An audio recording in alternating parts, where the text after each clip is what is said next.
Hi everybody, it's Tim from Tim Wagner Music. And what I want to talk today about is raising prices. It's the big thing right now. Inflation's going through the roof and everybody's trying to catch up everywhere you go, from going to the grocery store to buying everything from A to Z. Prices are trying to get caught up with this inflation that's out of control. So we're seeing a lot of teachers right now trying to make up for that and figure, well, prices are going through the roof. I need to raise my rates to compensate for me spending more money on inflation. Well, you can raise your prices, but there's a right way and a wrong way to do it. The wrong way is to say, hey, well, if inflation's going up 5, 6, 7, 8%, I need to raise my prices that much.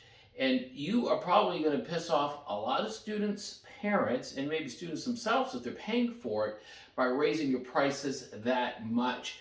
I've preached this my whole life. You have to be proactive in anything you do in life. Don't be reactive and have that knee-jerk reaction and go, oh, let me raise prices. Doesn't work.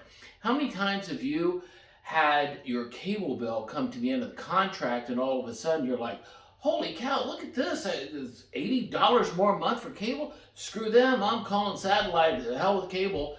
And how many times have you gotten your insurance premium after 6 months and the same thing? You go, holy crap, I can't afford this. I know that certainly happened to me, but what's the one thing that we do when we see the cable and all this other stuff going up? We pick up the telephone and we start calling around to get better rates. The same thing's going to happen to your students, because you may have a rapport with the child, but if you don't have a rapport with the parents, they're going to look at it and go, you know what, I bet we can find a teacher that's probably a little bit cheaper, a little bit better rates than this. The rule of thumb is you never want to raise your prices more than $1. And what I always like to do is raise your prices every year, small increments, so you don't find yourself in this predicament that we're in when inflation goes through the roof. Raise your lesson prices up, sometimes maybe only 25 or 50 cents per lesson. 75%, 75, well, that'd be terrible, 75%, wouldn't it? You wouldn't have any students at that rate. 75 cents, no more than $1.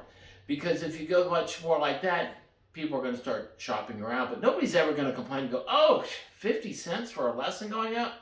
I got that. That's no big deal. But if you stay consistent and you do that every single year like clockwork, maybe you decide to maybe make it January or whatever month, but be exactly every 12 months, raise those prices. That's the best thing you can do, and not piss off your clientele where they go. It's easier to keep a student than to find a new one.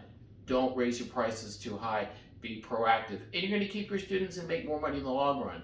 So if you like the content, of always, you know what to do. Like the video, subscribe. Of course, you guys are probably doing that already. So if you're new to the channel, please make sure you do that. And remember, work smarter, not harder. Keep those prices low. Until then.